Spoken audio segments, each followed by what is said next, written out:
Hello friends, मैं गिरीश शर्मा और आप सभी का स्वागत करता हूं आपके favourite channel Sharma physics points में। फ्रेंड्स, आज ये मेरा क्लास 12 फिजिक्स का चौथा लेक्चर है। तो मैं आपको इससे पहले जो 3 लेक्चर ले चुका हूं उसमें कूलॉम का नियम हो गया और अध्यारोपण का सिद्धांत, क्वांटम मैकेनिक्स का सिद्धांत, ये कुछ मेन टॉपिक और कुछ बेसिक्स टॉपिक्स मैं आपको कंप्लीट करा चुका हूं। तो आज हमारा पर्पस क्या होने वाला है कि हम क्वांटमीकरण के सिद्धांत से रिलेटेड कुछ क्वेश्चन करेंगे और कुछ कूलॉम के नियम से रिलेटेड क्वेश्चन करेंगे। ठीक है, तो आज का लेक्चर पूरा न्यूमेरिकल्स वाला होने वाला है, तो बने रहिए पूरे लेक्चर के साथ मेरे। ओके, तो स्टार्ट करते हैं। देखिए, मैं आपके लिए इतने सारे न्यूमेरिकल लेकर के आया हूं, तो एक एक करके हम स्टार्ट करते हैं। इसमें पहला जो न्यूमेरिकल है आज का, इसको मैं बोर्ड में लिखता हूं, ध्यान से देखिए। एक चालक पर 1 कूलॉम का ऋणावेश है। एक चालक पर 1 कूलॉम का ऋणावेश है। इस पर सामान्य अवस्था से कितने इलेक्ट्रॉन अधिक हैं? तो ये हमारा क्वेश्चन है, इसको ध्यान से पहले हम पढ़ेंगे, देन क्वेश्चन सॉल्यूशन की तरफ बढ़ेंगे। तो क्वेश्चन ये कह रहा है कि एक चालक पर 1 कूलॉम का ऋणावेश है, इस पर सामान्य अवस्था से कितने इलेक्ट्रॉन अधिक हैं? जिस दिन मैं अपना पहला लेक्चर ले रहा था, जब मैंने आपको पढ़ाया था पदार्थों के विद्युतीकरण का इलेक्ट्रॉनिक सिद्धांत, तो उस दिन मैंने आपको बताया था कि जब किसी परमाणु से इलेक्ट्रॉन निकल जाते हैं या किसी परमाणु के इलेक्ट्रॉन डाले जाते हैं, किसी भी पदार्थ पर इलेक्ट्रॉन निकाले जाते हैं, इलेक्ट्रॉन डाले जाते हैं, तो उस केस में उस पर ऋणावेश आता है या धनावेश आता है। ये सारी चीजें हम डिस्कस कर चुके हैं। तो हमको पता होना चाहिए कि जब किसी भी चालक या किसी पदार्थ, किसी परमाणु से जब हम इलेक्ट्रॉन को निकालते हैं तो उस पर हमेशा धनावेश आएगा, और अगर उस पर इलेक्ट्रॉन डालते हैं तो उस पर ऋणावेश आएगा। तो इस केस में क्या हो रहा होगा कि ऋणावेश है, तो इसका मतलब उस पर इलेक्ट्रॉन डाले जा रहे होंगे। इसके सॉल्यूशन की तरफ अगर हम बढ़ते हैं, सबसे पहले गिवन डाटा कि हमको वैल्यूज क्या क्या दे रखी है, तो उनको लिख लेते हैं।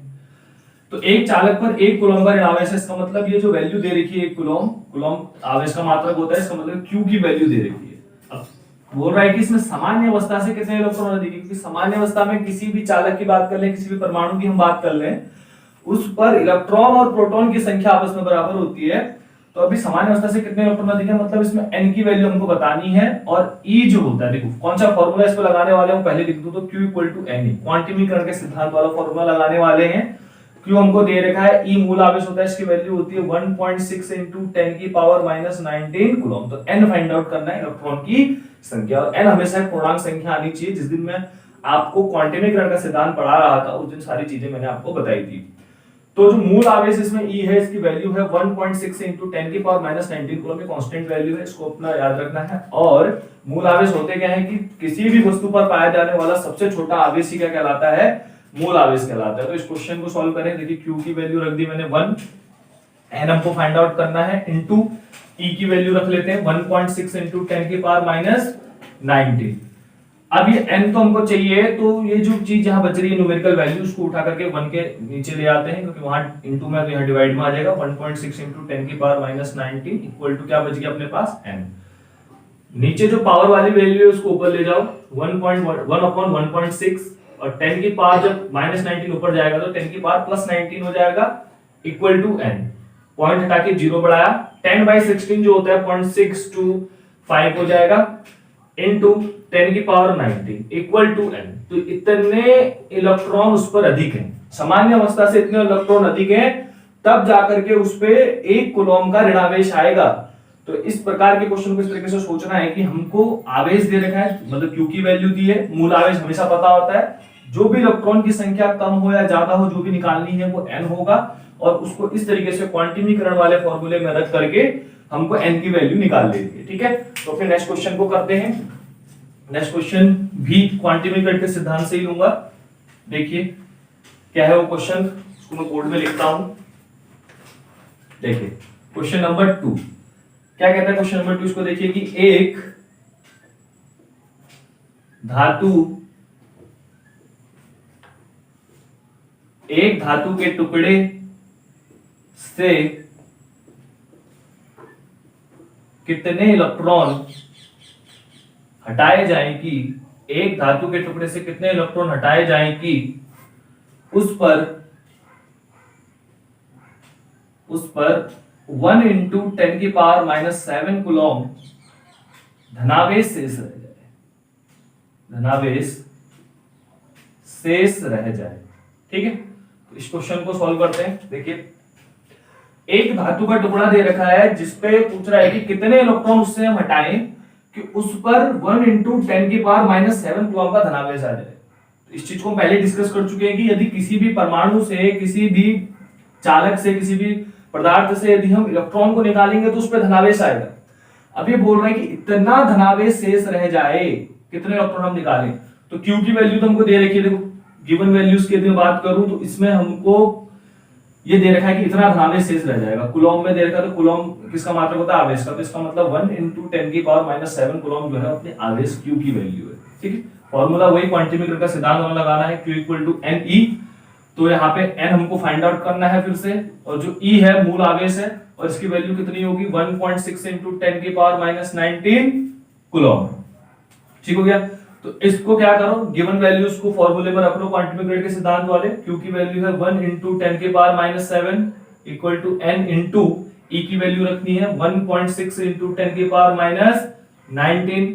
इस वैल्यू को उठा करके इस तरफ ले आओ, 1 इंटू 10 की पावर माइनस 7 अपॉन 1.6 इंटू 10 की power minus 19 equal to n। Power जो नीचे है उसको ऊपर ले जाते हैं, तो 1 अपॉन 1.6 इंटू 10 की पावर माइनस 7 इंटू 10 की power plus 19 equal to n। नीचे माइनस 19 था, ऊपर जाके प्लस 19, पॉइंट हटाया, जीरो बढ़ाया, 10 अपॉन 16 अभी सॉल्व करा था 0.625 होता है। पावर सॉल्व कर लो तो 10 की पावर माइनस 7 और 10 की पावर 19 आपस में घाते इनकी क्या हो जाएंगी, पावर आपस में जुड़ जाएंगी, तो क्या हो जाएगा 12 इक्वल टू n। तो इतने इलेक्ट्रॉन उससे हटाने पड़ेंगे तब जा करके उस पे 1 इंटू 10 की पावर माइनस 7 कूलम का धनावेश शेष रहेगा। ठीक है, इस प्रकार की क्वेश्चन क्या होने वाले हैं कि क्वांटिमीकरण के सिद्धांत से पूछे जा सकते हैं। देखिए, क्वांटिमीकरण के सिद्धांत पे क्वेश्चन पूछे क्या जाएंगे, या तो उससे रिलेटेड एक एक नंबर के न्यूमेरिकल पूछे जा सकते हैं जैसे मैं करा रहा हूं आपको, या फिर हो सकता है कि उसका क्या पूछ ले, डायरेक्ट आपसे वो सिद्धांत ही पूछ ले। ठीक है, क्वेश्चन नंबर 3 लिखता हूं बोर्ड पे, देखिए क्या है। एक चालक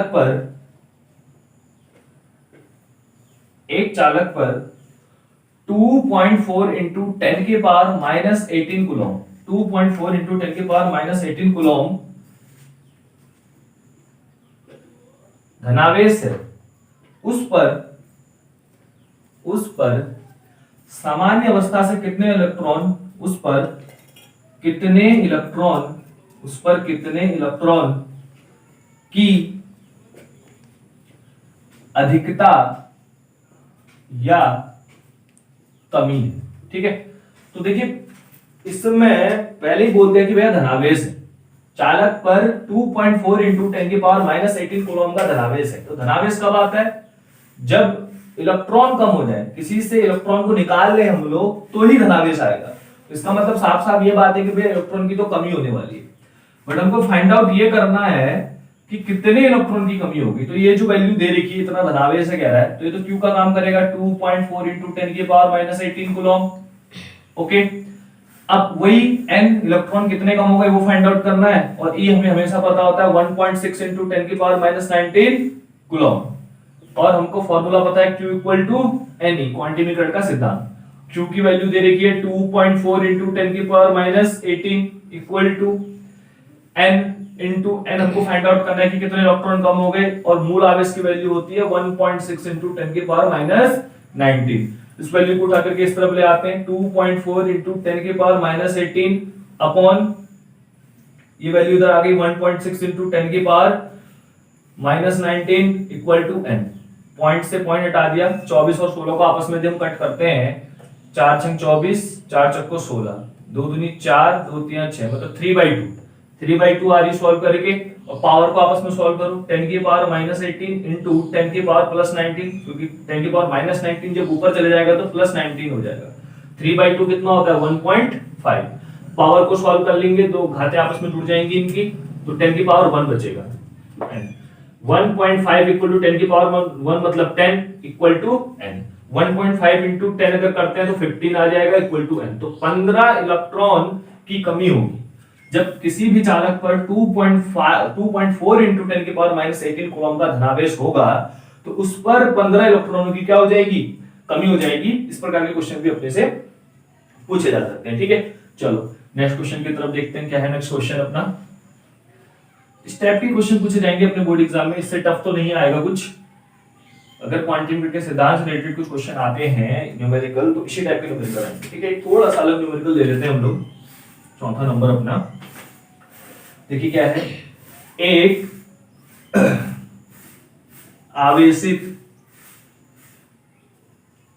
आवेशित चालक पर 4000 इलेक्ट्रॉन हैं। एक आवेशित चालक पर 4000 इलेक्ट्रॉन है। चालक पर उपस्थित कुल आवेश ज्ञात कीजिए। चालक पर उपस्थित कुल आवेश ज्ञात कीजिए।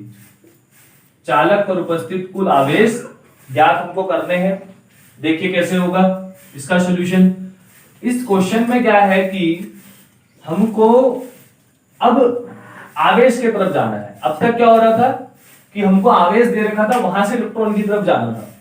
लेकिन इस क्वेश्चन में हमको देखो 4000 इलेक्ट्रॉन दे रखे हैं, तो 4000 इलेक्ट्रॉन का मतलब ये है, तो जिस क्वेश्चन में 4000 इलेक्ट्रॉन, एक चीज छूट गया, अधिकता में है। 4000 इलेक्ट्रॉन काय में है, अधिकता में है, मतलब सामान्य अवस्था से उस पर 4000 इलेक्ट्रॉन अधिक है। ठीक है, तो ये n की वैल्यू दे रखी है 4000। तो उस चालक पर अपने ने आवेश बताना है, मतलब Q की वैल्यू बतानी है। तो इलेक्ट्रॉन ज्यादा है तो जो आवेश उस पर आने वाला है, जाहिर सी बात है कि ऋणावेश आने वाला है, तो कितना ऋणावेश आएगा वो हमको बताना है। और E हमको हमेशा पता होता है 1.6 इंटू 10 की पावर माइनस 19 कूलम। क्वांटीमीटर का सिद्धांत ही लगा लेते हैं, Q equal to NE। Q इस बार फाइंड आउट करना है, N अपने को 4000 दे रखा है और E है 1.6 इंटू 10 की पावर माइनस 19। 4000 को लिख सकते हैं 4 इंटू 1000 इंटू 1.6 इंटू 10 की पावर माइनस 19। फिर से हम लोग 1000 को 10 की पावर 3 लिख सकते हैं इंटू 1.6 इंटू 10 की पावर माइनस 19।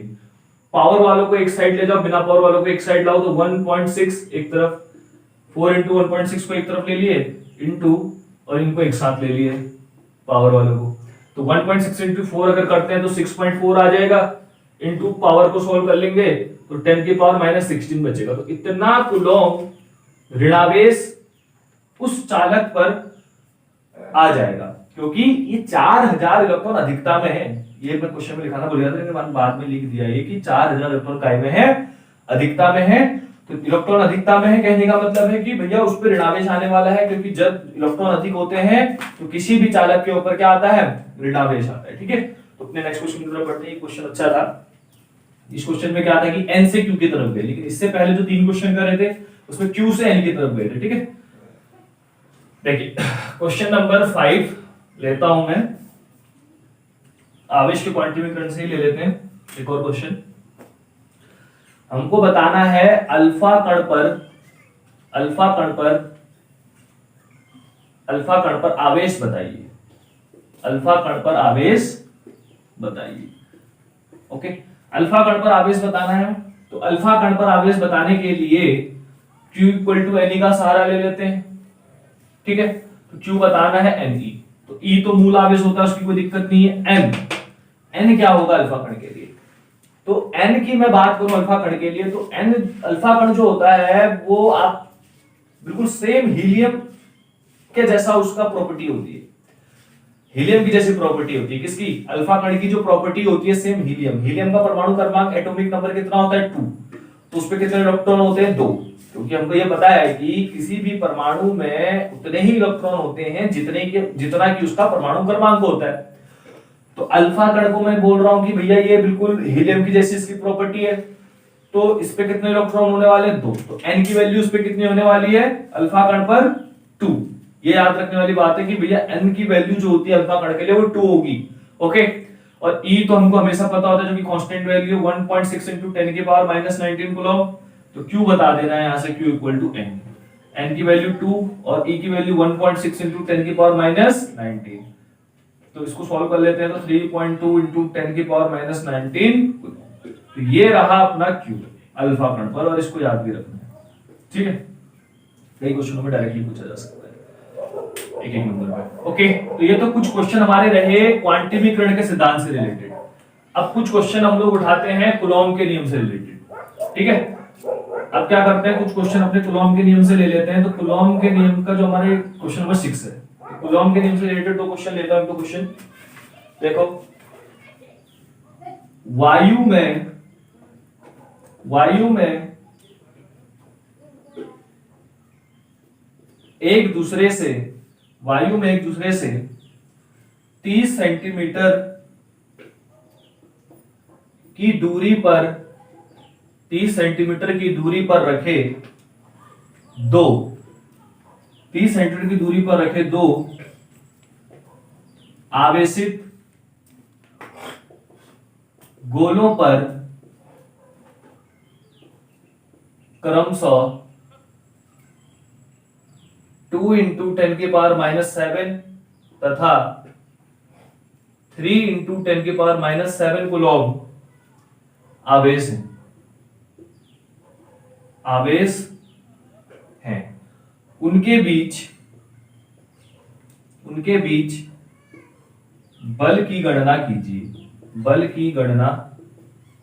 सिंपल क्वेश्चन है कूलॉम के नियम का, बिल्कुल वैल्यू सारी दे रखी है। Put the value get the answer वाला क्वेश्चन है। सॉल्यूशन की तरफ पढ़ते हैं इसकी। सबसे पहले गिवन डाटा लिख लो कि भैया गिवन डाटा क्या दिया है क्वेश्चन में। सबसे पहले गिवन डाटा लिखना चाहिए। तो दो आवेशित गोलों पर 2 इंटू 10 की पावर माइनस 7 तथा 3 इंटू 10 की पावर माइनस 7 कूलॉम का आवेश है। तो Q1 दे दिया 2 इंटू 10 की पावर माइनस 7 कूलॉम, और Q2 दे दिया अपने को 3 इंटू 10 की पावर माइनस 7 कूलॉम। ओके, अब इन दो आवेशों के बीच की दूरी दे रखी है r, जो कि है 30 सेंटीमीटर। यदि मैं इसको मीटर में चेंज कर दूं, 30 divide by 100 equal to 0.3 metre हो जाएगा, ठीक है।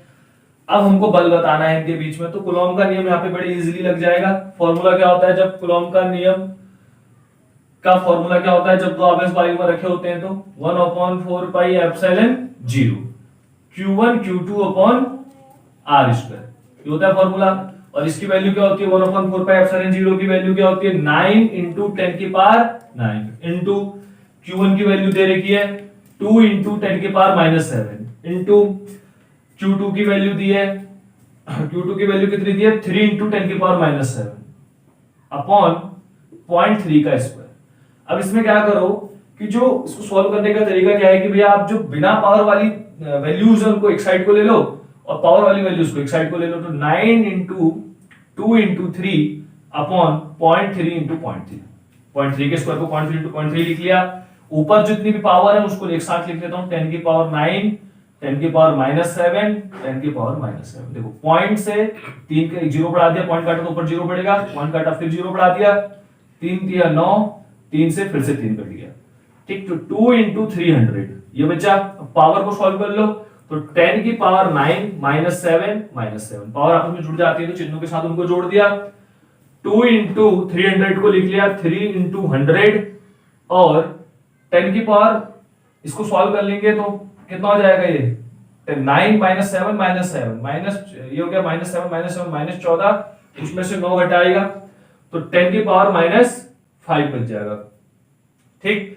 अब देखो 2 इंटू 3 इंटू 10 की पावर 2 लिख सकते हैं 100 को इंटू 10 की पावर माइनस 5। 2 इंटू 3 कितना हो जाएगा? 6 इंटू 10 की पावर माइनस 3।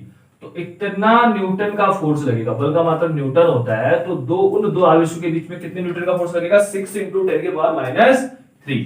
तो बड़ा इजी क्वेश्चन था कि दो आवेश आपको दे रखे हैं Q1 Q2 और उनके बीच की दूरी दे रखी है और उसको हमने डायरेक्टली क्या कर लिया, इस फॉर्मूले में पुट करके आंसर निकाल दिया, ठीक है। तो इस टाइप के क्वेश्चन आ सकते हैं कि इजी बिल्कुल वैल्यूज दे रखी हैं और कुछ नहीं करना होगा, उस पे आपको डायरेक्ट फॉर्मूले पे क्या रखनी होगी? वैल्यूज रखनी होगी। एक क्वेश्चन थोड़ा सा कूलॉम के नियम पे थोड़ा अच्छे लेवल का लेते हैं जो आपको थोड़े से कॉन्सेप्ट को आपका पक्का बनाएगा ये क्वेश्चन, ठीक। क्वेश्चन नंबर 6 है वो, सॉरी क्वेश्चन नंबर 7 है आज का। तो देखिए क्वेश्चन क्या है, अच्छा क्वेश्चन है एक। इस पे इंपोर्टेंट लगाऊंगा मैं, दो बिंदु आवेश प्लस 9e व प्लस ई एक दूसरे से 16 सेंटीमीटर दूरी पर हैं। दूरी पर इनके मध्य तीसरे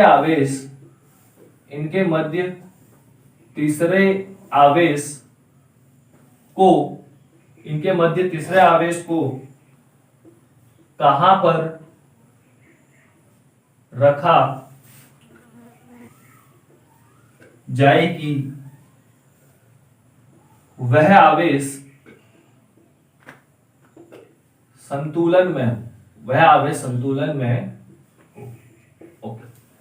अब देखो इस क्वेश्चन को करने की क्या अप्रोच रहेगी। देखो दो बिंदु आवेश दे रखे हैं प्लस 9e व प्लस ई, तो मैं सबसे पहले इसका एक डायग्राम बनाने की कोशिश करता हूं। देखो ये यहाँ पे मान लो कि प्लस 9e रखा हुआ है इस पॉइंट पर, और इस पॉइंट पर मान लो कि प्लस ई रखा है, और उनके बीच की जो डिस्टेंस दे रखी है वो 16 सेंटीमीटर दे रखी है। ठीक, अब इन दो आवेशों के मध्य में एक तीसरे आवेश को रखना है, और उसको जहां पर आप रखोगे वो रहना चाहिए संतुलन में, ये कह रहा है। ठीक है, तो हम ऐसा मान लेते हैं कि वो तीसरा आवेश कहीं यहां पर रखा है, उसको क्यू मान लेते हैं, और वो प्लस 9e से कितनी दूरी पर है, x दूरी पर। प्लस 9e से x दूरी पर है, आप उसको प्लस e से भी x दूरी पर मान सकते थे। तो जब प्लस 9e से x पर माना तो ये वाली दूरी कितनी हो जाएगी, ये q है, q आवेश है, तो ये वाली दूरी हो जाएगी अपनी 16 माइनस x, यहां से यहां तक q से e तक की। तो देखो सबसे पहले हमने माना q आवेश प्लस 9e से x दूरी पर है, x दूरी पर सॉल्यूशन करते इसमें ये मान लिया हमने। फिर अब क्या करते हैं हम लोग कि प्लस 9e और q के बीच में एक बल फाइंड आउट करते हैं, और फिर उसके बाद क्या करेंगे, q और e के बीच में बल फाइंड आउट करेंगे। तो मैं पहले लिख देता हूं कि प्लस 9e व q के बीच बल, इसको F1 नाम दे देते हैं और कूलॉम का नियम लगा देते हैं यहाँ पे। तो क्या हो जाएगा 1/4 pi epsilon 0 q1 q2, q1 का काम 9e कर लेगा और q2 का काम q कर लेगा अपॉन r, r का स्क्वायर होता है, तो अपॉन में क्या आ जाएगा अपना, दोनों की प्लस 9 और q के बीच की दूरी कितनी है x, तो कितना आ गया x का स्क्वायर। इसको हम लोग मान लेते हैं इक्वेशन नंबर फर्स्ट। ऐसे ही प्लस, अब क्या मान लेते हैं, ऐसे ही दूसरा बल फाइंड आउट कर लेते हैं, q व प्लस e के बीच बल, इसको F2 मान लेते हैं, इसको हम लोग क्या मान लेते हैं F2, और ये जो F2 होगा कूलॉम के नियम से निकालो तो 1/4 पाई एप्सिलॉन 0, अब Q1 का काम Q कर लेगा, Q2 का काम E कर लेगा, तो Q into E upon R square. R क्या है अभी Q और E के बीच की डिस्टेंस 16 माइनस x का क्या हो जाएगा होल स्क्वायर। इसको इक्वेशन नंबर 2 मान लो। अब देखो ये जो तीसरा आवेश अपने ने Q रखा है ये काय में होना चाहिए, संतुलन में होना चाहिए कह रहा है। तो संतुलन में होने के लिए एक चीज देखो कि प्लस 9e q पर फोर्स जो F1 लगा रहा है उसकी डायरेक्शन ये होगी, जो प्लस 9e q पे जो फोर्स लगा रहा है उसको हमने F1 माने का, उसकी डायरेक्शन क्या होने वाली, वो इधर की ओर होने वाली है, क्यों, क्योंकि ये भी प्लस है, ये भी प्लस है, तो इसको प्रतिकर्षित करेगा। ऐसे ही प्लस e जो q पर फोर्स लगाएगा F2 जिसको हमने माना हुआ है उसकी डायरेक्शन ये होने वाली है। तो जो दो फोर्स इस पर लग रहे हैं, एक प्लस 9e के कारण और एक प्लस e के कारण, दोनों ही अपोजिट डायरेक्शन पर, ठीक, दोनों ही अपोजिट डायरेक्शन पर, इन दोनों ही फोर्स को क्या होना पड़ेगा, इक्वल होना पड़ेगा यदि आवेश q हमको संतुलन में चाहिए तो मैं यहां पे लिख देता हूं संतुलन की स्थिति में अपने को क्या चाहिए कि F1 बराबर F2 होना चाहिए, ये तभी संतुलन की स्थिति में होगा। तो F1 और F2 की वैल्यू रख दो, 1/4 pi epsilon 0 9e into q upon x square equal to 1/4 pi epsilon 0, F2 की वैल्यू क्या थी, q into e upon 16 minus x का होल स्क्वायर। 1/4 पाई एप्सिलॉन 0 से 1/4 पाई एप्सिलॉन 0 कटा, e से e कट गया, q से q कट गया, तो इस तरफ क्या बचा 9 by x square equal to इस तरफ क्या बचा 1/16 माइनस x का होल स्क्वायर, क्रॉस मल्टीप्लाई कर दो, क्रॉस मल्टीप्लाई करते हैं तो क्या हो जाएगा, x square equal to 9 into 16 minus x का होल स्क्वायर, एक्स का स्क्वायर हटा करके इधर रूट लगा दो, तो रूट के अंदर आ जाएगा अपना 9 16 माइनस एक्स का होल स्क्वायर, तो यहां से एक्स की वैल्यू क्या आ जाएगी, प्लस माइनस 9 अगर रूट के बाहर आएगा तो 3 और 16 माइनस एक्स का होल स्क्वायर है, जो रूट से बाहर आएगा होल स्क्वायर, तो 16 माइनस एक्स बच जाएगा। ठीक है, अब क्या करते हैं हम लोग, देखो x की वैल्यू प्लस माइनस में है तो एक बार हम लोग प्लस चिन्ह लेके सॉल्व करेंगे। प्लस चिन्ह लेने पर, प्लस चिन्ह लेने पर क्या होगा, x equal to 3 16 minus x, x equal to bracket open करो 16 3 48 माइनस 3x, माइनस 3x को पक्षांतर करके इधर ले आओ तो x plus 3x equal to 48, x plus 3x कितना हो जाएगा 4x इक्वल टू 48, तो x इक्वल टू कितना हो जाएगा 48 divide by 4 means x equal to 12 centimetre, x equal to कितना आ गया 12 सेंटीमीटर। ऐसे ही अब क्या ले लेते हैं हम लोग, माइनस चिन्ह लेने पर, माइनस चिन्ह लेने पर जब माइनस चिन्ह लेंगे तो x equal to minus 3 16 minus x bracket open करो तो माइनस 3 इंटू 16 कितना हो जाएगा minus 48, minus 3 into minus x क्या हो जाएगा प्लस 3x, और x तो इधर था ही, तो x पक्षांतर करके प्लस 3x को इधर लाओगे तो माइनस का 3x इक्वल टू माइनस का 48, x और माइनस 3x आपस में जब माइनस हो जाएंगे तो माइनस का 2x बचेगा इक्वल टू माइनस का 48, माइनस से माइनस कट हो गया, x equal to 48 divide by 2, तो x की वैल्यू आ रही है 24 सेंटीमीटर। तो देखो x की यहां से दो वैल्यू आई, एक x इक्वल टू 12 सेंटीमीटर और एक आई x इक्वल टू 24 सेंटीमीटर, लेकिन हमारे पास केवल एक ही आंसर में से सही है जो कि 12 सेंटीमीटर है, 24 सेंटीमीटर गलत है। 24 सेंटीमीटर क्यों गलत है, क्योंकि अपने को प्लस 9 और e के बीच की टोटल डिस्टेंस 16 सेंटीमीटर दी थी। अब यह क्या है कि x ही 24 सेंटीमीटर आ जा रहा है, मतलब तीसरा आवेश कहीं बाहर निकल जा रहा है, लेकिन हमको बाहर नहीं रखना है, हमको क्या रखना है प्लस 9 और e के बीच में रखना है तीसरे आवेश को। ठीक है, तो इसीलिए 12 सेंटीमीटर ही हमारा करेक्ट आंसर माना जाएगा। तो हम ऐसा कह सकते हैं हमारा आंसर क्या निकला कि जो तीसरा आवेश है वो प्लस 9 ई से 12 सेंटीमीटर दूरी पर होगा, और प्लस ई से कितनी दूरी पर होगा वो, क्योंकि प्लस ई से क्यू की दूरी कितनी है 16 माइनस एक्स, और एक्स की वैल्यू आई 12, तो 16 माइनस 12 कितना हो गया 4 सेंटीमीटर, तो उसको तो आप लोग कर ही लोगे। ठीक है, तो ये देखो अच्छा क्वेश्चन था, इसमें आपको दो आवेश दे रखे थे प्लस 9 और ई, उनके बीच की दूरी 16 सेंटीमीटर थी, तीसरा आवेश कोई क्यू था जिसको आपने प्लस 9 और ई के बीच में रखना था, और वो जो आप तीसरा आवेश रख रहे थे वो संतुलन में होना चाहिए था। तो हमने क्या माना कि जो तीसरा आवेश है वो Q है, जो कि प्लस 9 से x दूरी पर रखा है। कोई जरूरी नहीं कि आप उसको प्लस 9 से मानो, आप उसको प्लस ई से भी मान सकते थे, तब भी कोई इशू नहीं होता। ठीक है, तो हमने प्लस 9 से उसको x दूरी पर मान लिया, तो फिर हमने क्या करा कि प्लस 9 और Q के बीच में फोर्स निकाला जो कि F1 था, कूलॉम के नियम से इजी निकल गया, और इसी तरीके से Q और E के बीच में भी कूलॉम के नियम से फोर्स निकाला जो कि F2 था। फिर संतुलन की स्थिति में हमें पता है कि भाई संतुलन की स्थिति में है तो F1 और F2 दोनों आपस में बराबर होने चाहिए, तो दोनों को बराबर रखने के बाद हमने x की वैल्यू निकाल ली। ठीक है, तो इस टाइप के क्वेश्चन, और ये क्वेश्चन कूलॉम का नियम का क्या है, एक इंपॉर्टेंट क्वेश्चन है। ठीक, तो आज हमने कुछ आवेश के क्वांटम मैकेनिक्स के सिद्धांत से रिलेटेड कुछ न्यूमेरिकल करे, और कुछ न्यूमेरिकल हमने दो न्यूमेरिकल कर लिए कूलॉम के नियम से रिलेटेड। अब जो नेक्स्ट मेरा लेक्चर आएगा इलेक्ट्रोस्टैटिक्स का, उसमें मैं आपको वैद्युत क्षेत्र और वैद्युत क्षेत्र की तीव्रता और उससे रिलेटेड कुछ डेरिवेशन भी कराऊंगा, और साथ साथ में न्यूमेरिकल हम इस तरीके से बीच बीच में कभी पूरा लेक्चर एक न्यूमेरिकल का लेते रहेंगे जैसे कि हमने आज लिया है। ठीक है, तो तब तक के लिए स्टूडेंट टाटा।